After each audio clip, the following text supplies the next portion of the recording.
बंसीपुर में यामिनी अपनी बहू अंजलि के साथ रहा करती थी। यामिनी के बेटे ऋषभ की हाल में ही अंजलि के साथ शादी हुई थी। यामिनी की एक अजीब और रहस्यमय बात थी और वो ये कि वो हमेशा 24 घंटे अपने सर पर पल्लू ओढ़े रहती और कभी उसे नहीं हटाती। अंजलि बहू को इस बात के पीछे का राज जानने की काफी दिलचस्पी थी। आइए देखते हैं कि आखिर क्या है इस अजीब सास का राज। अरे ओ अंजलि बहू, कहाँ रह गई? अरे सब्जी की खेती कर रही है क्या? अभी तक खाना नहीं बना क्या? पिछले 4 घंटों से रसोई में सो रही थी क्या? हैं? अरे नहीं माँ जी, क्या आप भी बस मौका और पॉइंट दो, फिर शुरू हो जाती हो हिटलर की तरह। लो अभी आपकी मनपसंद भिंडी है खाना खाने में। भिंडी भी भला किसी की फेवरेट हो सकती है क्या? ऐ अंजलिया, ज्यादा चपड़ चपड़ ना कर। बहू है ना तो बहू के मर्यादा में रहा कर। यामिनी खाना खाने लगती है। तभी अंजलि उसके सर के पल्लू को ही निहारती रहती है। अच्छा माँ जी, अगर आपको कोई ऐतराज ना हो तो आपसे एक तीखा सवाल पूछ सकती हूँ? तीखा सवाल? देख बहू, अगर सवाल तीखा होगा ना तो फिर जवाब भी तीखा ही मिलेगा। इसलिए तू पहले सोच ले, सवाल किस टेस्ट की बिरादरी से है। ओह अच्छा ठीक है, सवाल नमकीन है।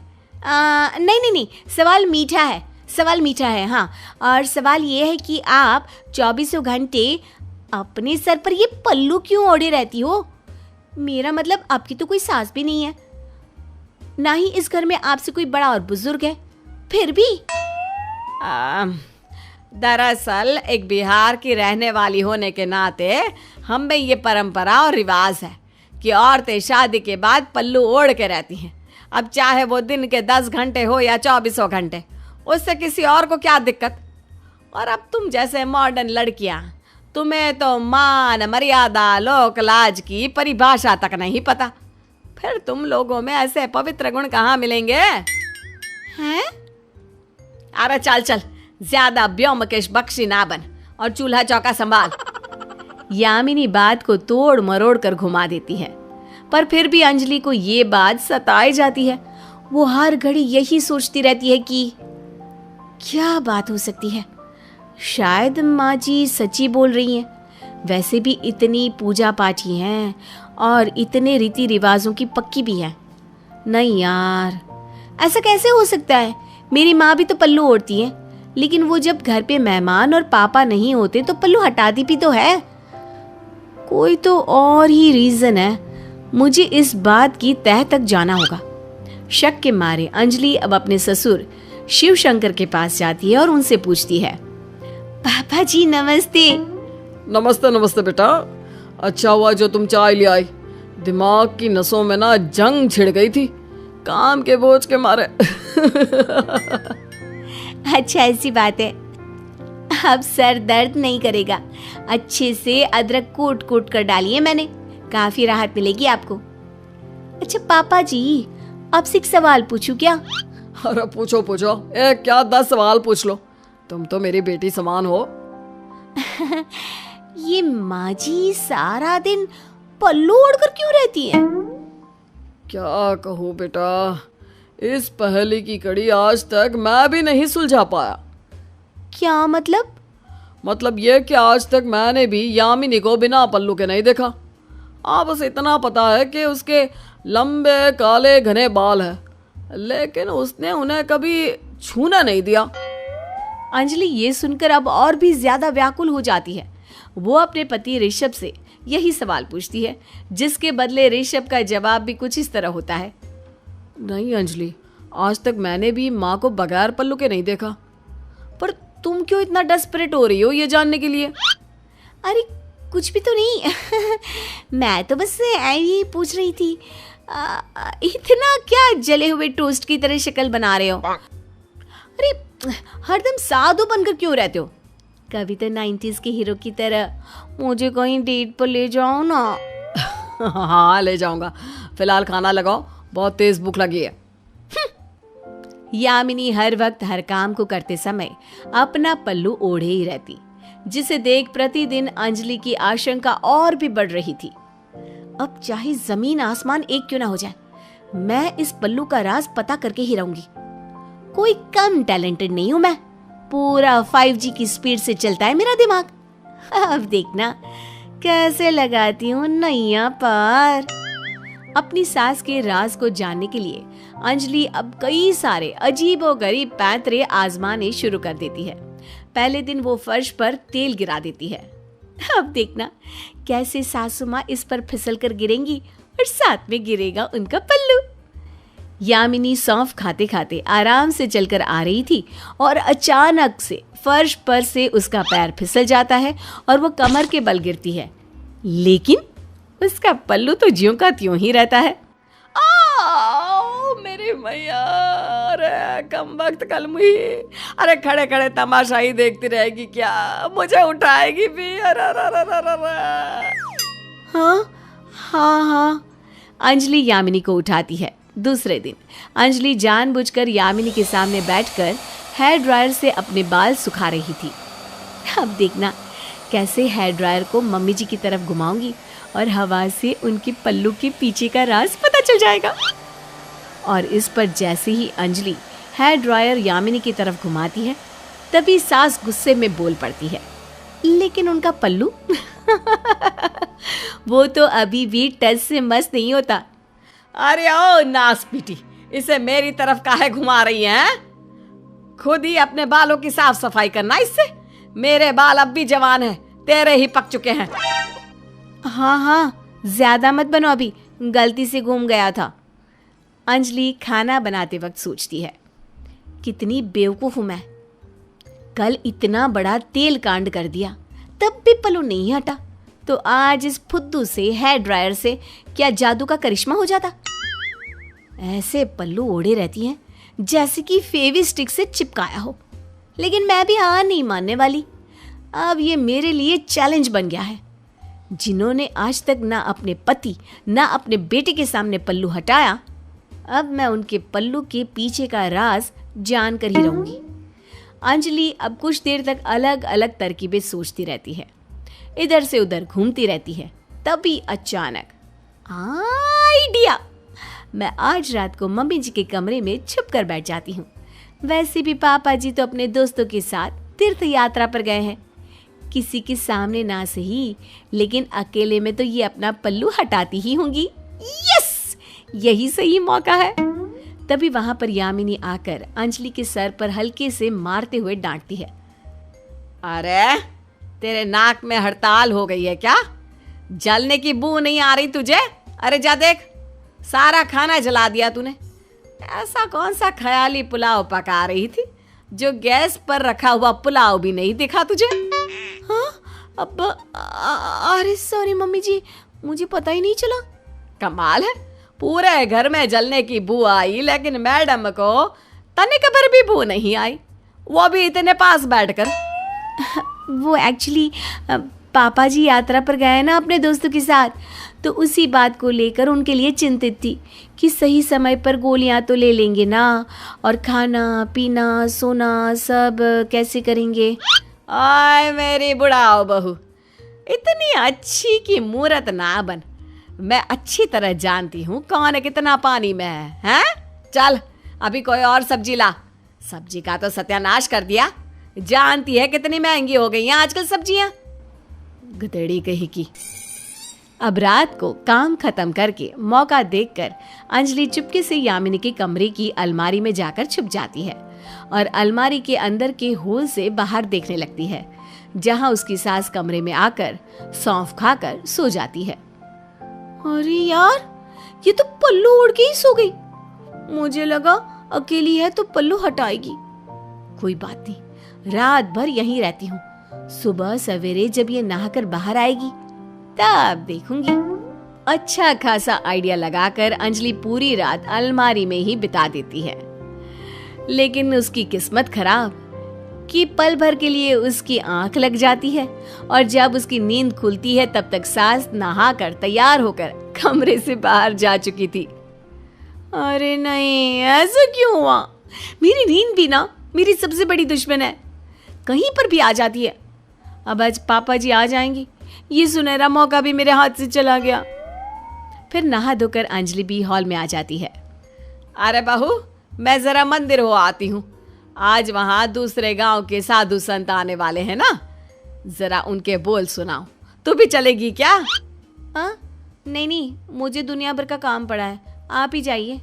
हाँ, जानती हूँ कितना दुनिया भर का काम पड़ा है तेरे लिए।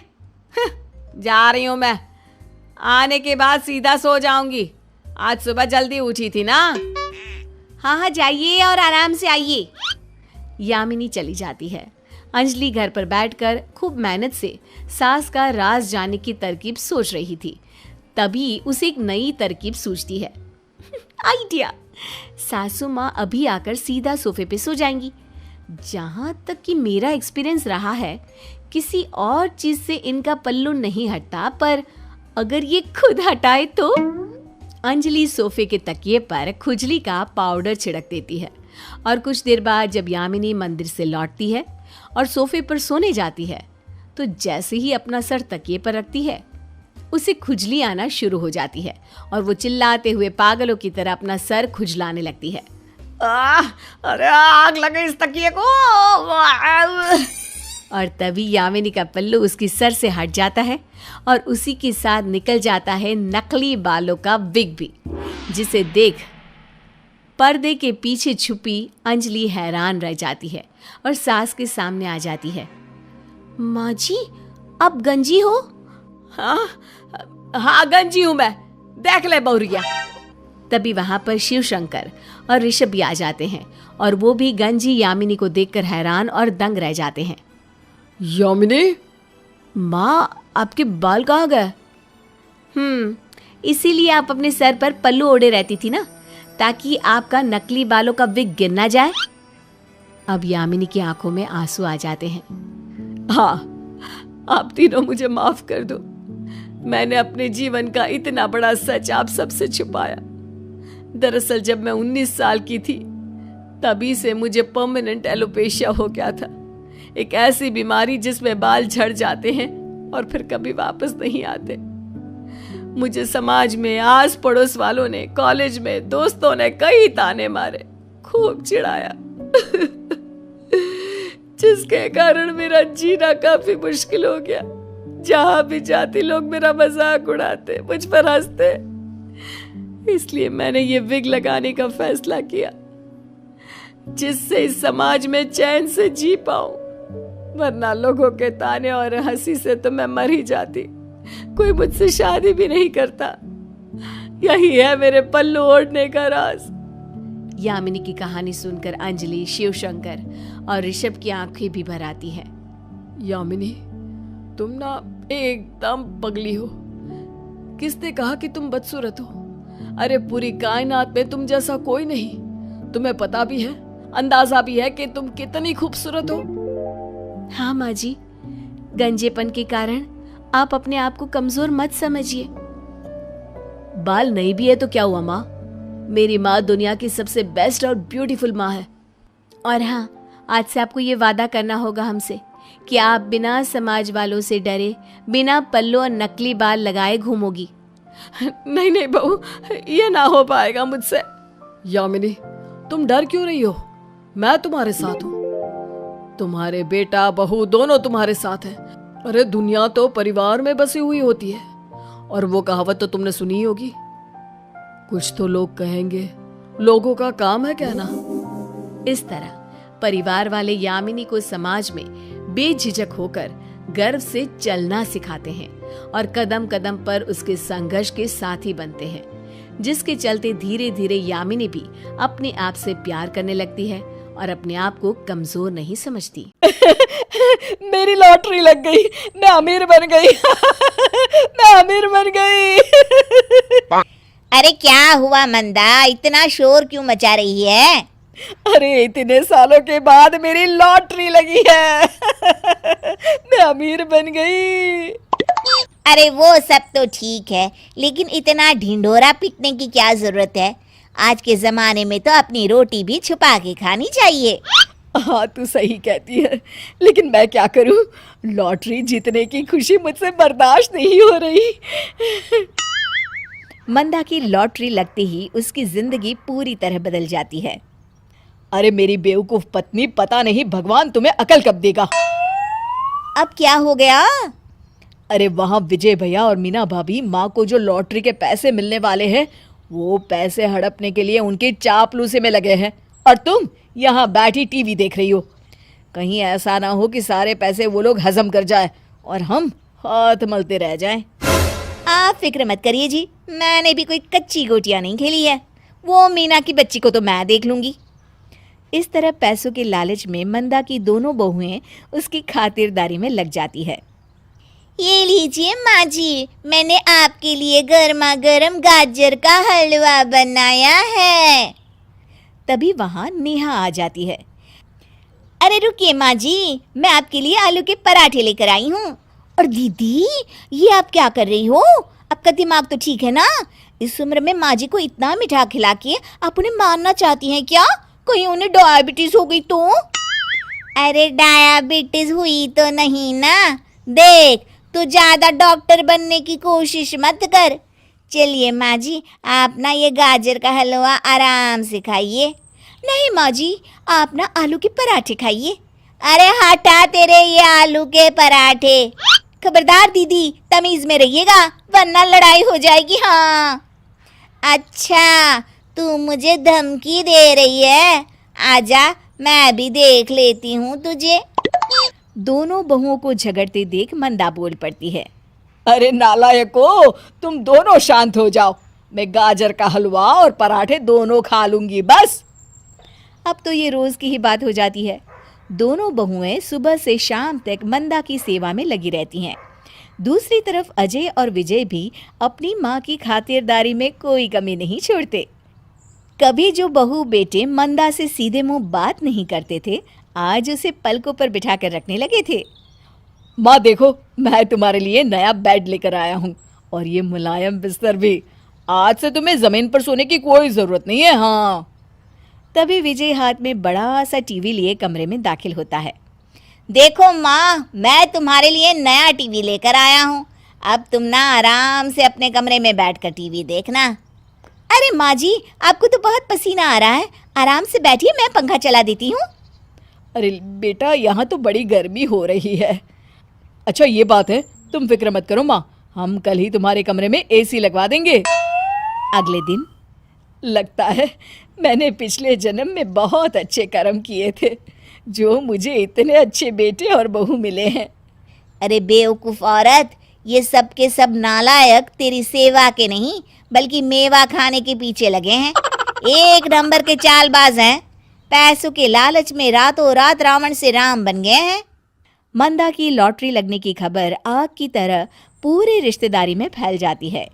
जो रिश्तेदार कभी मंदा की शक्ल तक देखना पसंद नहीं करते थे, अब उनका भी मंदा के घर पर तांता लगा रहता था। ये मिठाई खा, बड़ी किस्मत वाली है तू मंदा, जो तेरी लॉटरी लग गई। मैं तो खबर मिलते ही पहली गाड़ी से आ गई। वैसे लॉटरी के पैसे कब तक मिलने वाले हैं? अभी पैसे मिलने में 1 हफ्ते का और समय लग जाएगा। मंदा अपनी जिंदगी का सबसे अच्छा समय बिता रही होती है।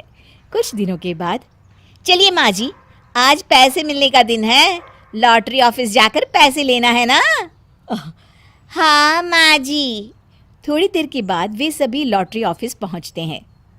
ये लीजिए भाई साहब, लॉटरी का टिकट, और जल्दी से हमें पैसे दे दीजिए।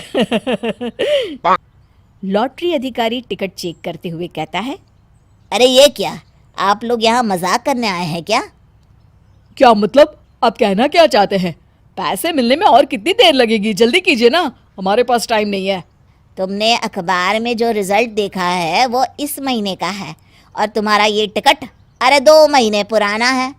आप लोग यहाँ आने से पहले कम से कम इस पर लिखी तारीख तो देख लेते। ये बात सुनते ही उन सब की आंखें फटी की फटी रह जाती है। अरे माँ जी, आपको इतनी भी अकल नहीं है? इतने दिनों से आप पुराना लॉटरी का टिकट लेकर घूम रही थी। हाँ और नहीं तो क्या, तुम्हारी इस बेवकूफी के चलते हमारे कितने पैसे खर्च हो गए पता है तुम्हें? हे भगवान, मैं तो नौकरानी की तरह बेकार में इस बुढ़िया की सेवा में लगी हुई थी। सारी मेहनत बेकार हो गई मेरी। साक्षी नए जमाने की लड़की थी और शादी के बाद वो हर चीज को अपने अनुसार करना चाहती थी। वो अपने कमरे को YouTube देखकर सजाती, खाने में पकवान बनाती और कई स्टाइलिश कपड़े पहनती। और उसकी सास, अरे बेटा, मुझे ना ये फ़ोन नहीं चलाना, मेरे लिए तू वो वाला फ़ोन लेकर आना जिसमें YouTube से लेकर मैं ऑनलाइन सामान भी मंगवा सकूं। माँ, अब अगली सैलरी में वो ले आऊँगा। लेकिन आप करोगी क्या स्मार्टफोन का? आपको तो चलाना भी नहीं आता। अरे क्यों नहीं आता? और अगर नहीं आता तो सिखा देना। तेरी बीवी क्या माँ के पेट से सीख कर आई थी? उसे भी तो तूने ही सिखाया है ना। अब हाँ ठीक है माँ, ले आऊँगा मैं। अब सास बड़े से स्मार्टफोन पर सारा दिन ऑनलाइन YouTube से कुछ न कुछ देखती। एक दिन, हे भगवान, मैं तो मुंह दिखाने लायक नहीं रही। आग लगे इस स्मार्टफोन को, मेरी तो पूरी शक्ल ही काली पड़ गई है। अरे सासू माँ, क्या हुआ? ये आपके चेहरे पर क्या हो गया? क्या लगाया आपने? अरे मैंने तो बस YouTube में ब्यूटी विद कांता देखा था। हाय रे, कांता सी त्वचा के चक्कर में मेरा पूरा चेहरा ही खराब हो गया। अरे माँ जी, ब्यूटी विद कांता का तो पूरा चैनल ब्लॉक करने की तैयारी है। वो फर्जी चीजों का प्रचार जो करती है। वैसे आप तो पूरी काली कांता लग रही है सासू माँ। अरे चुप रह और जाकर YouTube से देख। ये कैसे ठीक होगा? और मेरा स्मार्टफोन तो जरा देना, ये कांता को तो अनसब्सक्राइब ही कर देती हूँ। अगले दिन, अरे बेटा, जरा मेरे बैंक की सारी डिटेल इसमें डाल देना। कैश ऑन डिलीवरी नहीं दिखा रहा है। माँ, ये सेफ नहीं है। देख बहू, मेरे पति मेरे बेटी की कमाई तू ज्यादा ज्ञान न बांट, समझी?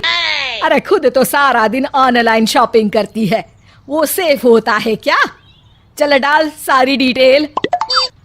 मुझे क्या है, कर देती हूँ मैं। लेकिन किसी को कोई OTP नंबर शेयर मत कीजिएगा, वरना क्या वरना है? गवार नहीं हूँ, पढ़ी लिखी हूँ, मुझे भी पता है दुनियादारी का। चली बड़ी आई ज्ञान देने वाली। साक्षी को सास की बात पर गुस्सा आ जाता है। वो उनकी सारी बैंक की डिटेल्स फोन पर डालकर वहां से चली जाती है। अगले दिन सास, हाय रे हाय, मैं तो फिर से मुंह दिखाने लायक नहीं रही। अरे लुट गई, बर्बाद हो गई। अरे क्या हुआ माँ, कांता को अनसब्सक्राइब नहीं किया क्या आपने?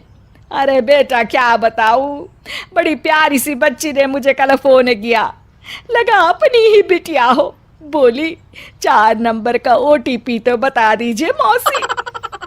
मौसी बोली तो मुझे मेरी बहन की बेटी गुड़िया की याद आ गई। ओ माँ, अब ये ना बोलना कि तुमने उसे OTP नंबर बता दिया। अरे तो मेरी गुड़िया इतने प्यार से मुझसे जान भी मांगती तो मैं दे देती, वो तो सिर्फ एक OTP था। अरे मैं लुट गई, बर्बाद हो गई। अब क्या था? साक्षी सास के पास जाती है और उन्हें कहती है, माँ जी, मैंने आपको कल ही कहा था कि किसी भी अनजान से OTP या बैंक डिटेल्स शेयर नहीं करनी चाहिए। अरे फिर आ गई मुंह चलाने। सारा दिन तू जो फोन पर बैठकर टिक टिक टिक करती रहती है वो कुछ नहीं, जा यहाँ से। मैं शॉपिंग कर रही हूँ, सेल लगी है वो भी तगड़ी वाली। अगले दिन फिर से सास, हाय रे, लुट गई, बर्बाद हो गई मैं तो। इस बार साक्षी के साथ उसके ससुर और पति दोनों उसके पास आ जाते हैं। अरे क्या हुआ भाग्यवान, ये रोज का टैप रिकॉर्डर लूट गई, बर्बाद हो गई वाला आज किस लिए चल रहा है? ये देखिए जी, मैंने अपने लिए कुर्ता मंगवाया था, लेकिन ये तो बिल्कुल फटीचर पुराना निकला। अब जिस साइट से खरीदा था वो तो इसे वापस भी नहीं ले रही। आए रे हाय, लुट गई, बर्बाद हो गई। देखो भाग्यवान, आजकल के बच्चे भी जानते हैं कि क्या सही है क्या गलत। इन लोगों के सर्कल में सभी स्मार्टफोन के जरिए तमाम चीज़ें करते हैं और एक दूसरे से अनुभव शेयर भी करते हैं। वो क्या कहते हैं उसे? रिव्यूज पापा जी। हाँ हाँ, रिव्यूज़, जिसे देखकर ये बच्चे समझ जाते हैं कि क्या सही है और क्या सही नहीं। और तूने जहाँ से कपड़े मंगवाए या फिर फेस मास्क बनाकर लगाया, वो सभी फर्जी थे। माँ, अच्छा है कि तू सोशल मीडिया का थोड़ा सा ज्ञान साक्षी से ले ले, इसमें कोई बुराई नहीं है। जो काम हमें नहीं आता उसे सीखने में ही भलाई है, वरना क्या बेटा? तभी साक्षी कहती है, वरना तो रोज घर में यही सुनाई देगा, मैं लुट गई, बर्बाद हो गई। हाँ हाँ ठीक है, मैं अब कभी किसी की नकल नहीं करूंगी। बेटा, तेरी माँ गुजर जाएगी। अरे क्या बात कर रही हो माँ, अब ठीक तो हो? अरे मैं तो ठीक हूँ, मेरा दिमाग ठिकाने पे नहीं है। तेरी माँ गुजर जाएगी। क्या मतलब माँ? अरे तेरी माँ गुस्से की हद से गुजर जाएगी नालायक। घर के जंग लगे हुए ताले, जब से शहर गया है एक बार ये नहीं सोचा कि माँ को शहर घुमा दूं। अरे माँ, तो इसमें अब शब्द क्यों बोल रही हो? अब शब्द बोले कहाँ है, रुक बोलती हूँ। सत्यानाशी करम जला। ओरी मोरी मैया, तू कल ही शहर आ जाएगी, मैं व्यवस्था करवा दूंगा। रमा देवी ने आखिरकार अपनी जिद से बेटे कृष्णा को मना ही लिया था कि वो रमा देवी को शहर दिखा दे। शहर जाके रमा देवी को बहू प्रिया भी दिखती है, जिसने जींस पहन रखी है और छोटे छोटे बाल कटवा रखे हैं, और इसीलिए रमा देवी उसे पहचान ही नहीं पाती। अरे नमस्ते बेटा, तुम कृष्णा के दोस्त हो? क्या नाम है तुम्हारा? सुदामा? अरे माँ, ये मेरी राधा है, मतलब प्रिया है, आपकी बहू। अरे बाप रे बहू, तुम्हारे बाल कहाँ गए? इतने छोटे बाल, नाई की कैंची रुकना भूल गई थी क्या? माँ जी, स्टॉप इट। का मतलब? रुक जाइए। हाँ बेटा, रुकने ही तो आई हूँ, एक हफ्ता तो रुकूंगी ही यहाँ पे। माँ, मैं ना आपको आपका कमरा दिखाता हूँ। है? अलग से कमरा? अरे ना रे बेटा ना, छत पे खाट लगा दे मेरी। माँ, खाट नहीं मिलती शहर में, बेड मिलेगा, और फ्लैट है ये, घर नहीं है। अरे तो प्लेट में काहे रह रहे हो? खाने की चीज हो क्या? अरे माँ, फ्लैट, यहाँ घर को फ्लैट ही बोलते हैं। अरे ठीक है, घर को प्लेट ही बोल लेती हूँ। बेटा जरा पानी तो गर्म करवा दे, हाथ मुंह धो लूं। अब माँ, बाथरूम में गीजर लगा है। अरे राम रे बेटा, गाजर तो खेत में लगती है, बाथरूम में क्यों लगवा ली? कृष्णा अपनी माँ को बाथरूम में ले जाकर गीजर दिखाता है और समझाता है कि इससे गर्म पानी आता है। शाम को अकेले में प्रिया कृष्णा से कहती है, अरे माँ को कुछ समझ में नहीं आता क्या? आता तो है ना, पर शहर में वो पहली बार आई है, थोड़ी जानकारी कम है। अरे वो सब ठीक है, पर आपकी माँ के कारण हंसी ना उड़ जाए हमारी। हाँ, बात तो ठीक कह रही हो तुम, पर देखेंगे, कुछ ही दिनों में वैसे चली जाएंगी और हम उन्हें कुछ शहरी ढंग सिखा कर ही भेजेंगे। अगले दिन कृष्णा और बहू रमा को बाहर घुमाने ले जाते हैं। रास्ते में उन्हें एक पानी का फव्वारा दिखता है। अरे ओम नमः शिवाय, ओम जटाधराय, बम बोले, जटा से गंगा का नल खोले। अरे क्या हुआ माँ जी? अरे देख नहीं रही हो, जमीन में से साक्षात शिव निकले हैं और ये पानी उनकी जटा से यानी कि गंगा निकल रही है। अरे वाह वाह वाह वाह, हरिद्वार जाए बिना ही गंगा दर्शन। बेटा एक डुबकी लगा लूं क्या? हर हर गंगे। ओ मोरी मैया, ये फव्वारा है, शिव जी की जटा नहीं। चलो अम्मा, आगे चलते हैं, वरना आप तो अपनी दोनों आंखों से शिव जी की तीसरी आंख भी ढूंढ लोगी कहीं। रमा देवी को मॉल ले जाया जाता है, जहां वो एस्केलेटर यानी चलने वाली सीढ़ी देखती हैं। अरे बाप रे बाप, अरे बेटा जल्दी से ओझा को बुला, भूत का साया है। अब क्या देख लिया माँ? अरे बेटा लोग खड़े हैं और सीढ़ी चल रही है, यहाँ से चलते हैं बेटा, ये माया स्थान है, यहाँ जिन्न और भूत पिशाच रहते हैं। होरी मोरी मैया, ये तो स्वचालित सीढ़ियाँ हैं, खुद ही चलती है। अच्छा, मैंने भी टीवी पे न्यूज़ देखी थी एक बार, मुझे तो लगा ये स्वर्ग की सीढ़ियाँ हैं, युधिष्ठिर यहीं से स्वर्ग पहुँचे थे। वाह बेटा, तेरे शहर में तो बड़ी धार्मिक जगहों के दर्शन हो रहे हैं। सही कह रही हो माँ, शाम तक घूमोगी तो 4 धाम यात्रा भी हो जाएगी। हाँ बेटा हाँ, बड़ा न्यारा है रे तू, मुझे शहर घुमाने के बहाने तीर्थ यात्रा करवा रहा है। माँ जी स्टॉप इट। अरे नहीं बेटा, यहाँ नहीं रुकेंगे, आगे चलते हैं आगे। माँ आप पहले मुझसे पूछ लो फिर बोलना, वरना कोई पागल समझेगा अगर हमारी बात सुन ली तो। सब लोग शाम तक घर पहुंच जाते हैं। पहली रोटी गैया को डाल के आऊंगी, फिर भोजन करेंगे। मैया यहाँ नहीं मिलेगी गैया। अरे क्यों भैया, काहे नहीं मिलेगी गैया? अरे माँ जी, क्योंकि हमारी सोसाइटी में गाय नहीं मिलती। अरे तो फिर आस पास वाले हेलो गाइस, हाय गाइस किसको बोलते हैं? प्रिया अपना सर पीट लेती है। माँ आप रोटी रख दो, कल हम घूमने चलेंगे तो गाय को रोटी दे देंगे। सुबह एक कटोरी में पानी लेकर घूमते हुए रमा चिल्लाती है, बेटा, अरे ओ बेटा, चिड़िया कहाँ है? तुम्हारी माँ बच्ची है क्या? चिड़िया का क्यों पूछ रही है? अभी चिड़िया मांग रही है, फिर गुड़िया मांगेगी। कृष्णा और प्रिया दोनों रमा देवी के पास जाते हैं। गुड मॉर्निंग माँ। अरे गुड़ तो नहीं है मेरे पास, शक्कर फाँक ले रसोई से, पर पहले ये बता कि चिड़िया क्यों नहीं दिखती है खिड़की पे? मुझे चिड़िया को पानी देना है, दिख नहीं रही। माँ वो चिड़िया तो नहीं आती शहर में, थोड़ा शहर के बाहर निकलना पड़ेगा। अरे क्यों? अरे जिनका आधार कार्ड नहीं होता उन्हें शहर में नहीं आने देते क्या? चिड़िया काहे नहीं आती? माँ आज मैं आपको ना चिड़ियाघर ले जाऊंगा, वहाँ सब मिलेगा। अरे वाह जी वाह, चिड़िया का अलग से घर है यहाँ, जरूर चलूंगी, अभी ले चल। रास्ते में रमा देवी बहुत खुश थी। उन्हें चिड़िया का घर जो दिखने वाला था, वो कृष्णा और प्रिया के साथ चिड़ियाघर में जाती है। अरे यहाँ तो हाथी शेर सब है, मुझे लगा था कि चिड़िया का घर है। माँ चिड़ियाघर में तरह तरह के जानवर ही होते हैं। अच्छा, पर ये सब पिंजरे में क्यों है? माँ जानवर है, बाहर निकलेंगे तो हमें खा नहीं जाएंगे। अरे तो जंगल से लाए ही क्यों जो इतना डर लगता है तो? वो माँ मनोरंजन के लिए। एक बात बता कृष्णा, अगर जानवर जेल में पड़े आदमियों को देखने जाएंगे तो क्या उसे भी जानवरों का मनोरंजन कहेंगे?